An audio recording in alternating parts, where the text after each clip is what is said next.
Imagine the thrill of bolting along at high speeds on the high seas, burning around the buoys, when all of a sudden, watch out! You go flying into the water.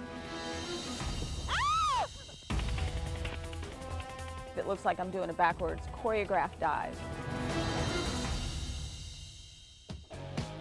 Terry Davidson and Clay Avedizian of Panama City Beach, Florida, have been together for nearly 2 decades, and they're both at home on the water. Probably in my life I've owned 10 or 12 or 13 boats. Which I've driven pleasure boats plenty of times. In the mid-1990s, Clay has an idea for the two of them to try their hand at offshore powerboat racing. He'll steer the boat, and she'll make sure they don't get lost. He goes, well, I just need you to navigate. And I said, so basically all I have to do is hold on? And he said, yes. I said, I can do that. The pair purchased their first powerboat and name it Pure Energy.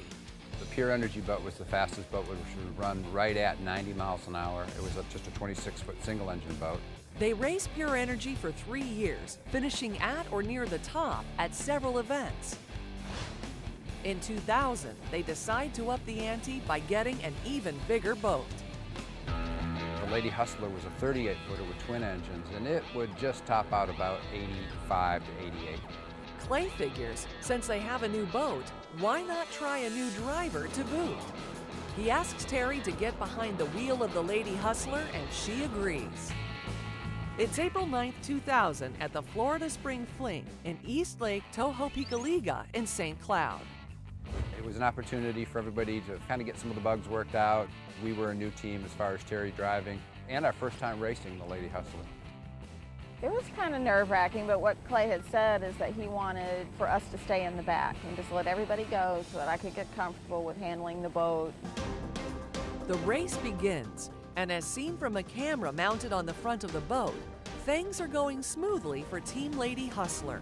So smooth that Clay encourages Terry to pass a couple of boats ahead of them. Forget that plan where you're going to stay back and be conservative, and he's like, okay, let's take them. Jump over his wake.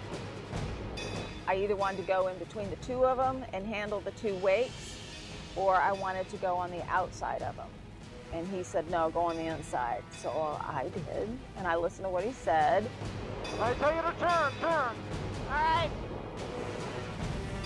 And when Clay gets excited about something, he repeats the same words over and over and over. So he kept saying turn, and he kept repeating it. Turn, turn.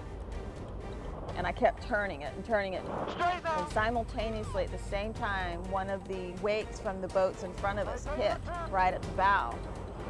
Jump over his wake. And it does it so fast that anything that's loose inside the boat comes out. Including them. Without warning, Terry and Clay are launched from the Lady Hustler into the lake.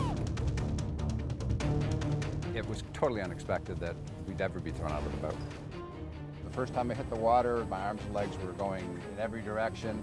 I skipped just like a stone. Going 80 miles an hour, the couple is ejected from their racer. If you listen to it real close, you hear this, and then you hear me scream. Ah!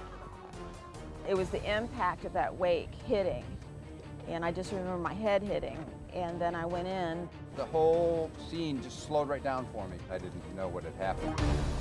The kill switch goes off as they're slung out to sea, shutting down the engine and giving Terry and Clay a chance to gather their bearings, swim back to the boat, and complete the race.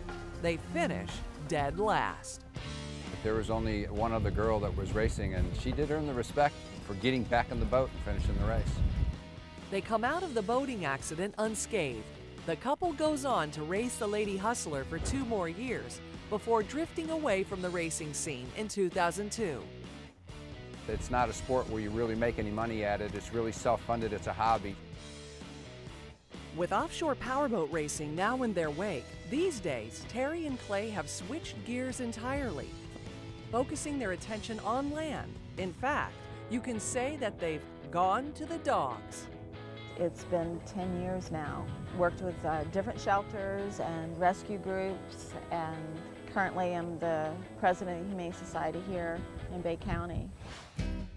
They're also parlaying yet another passion of theirs into helping man's best friend. They own a wine shop called The Wine Dog.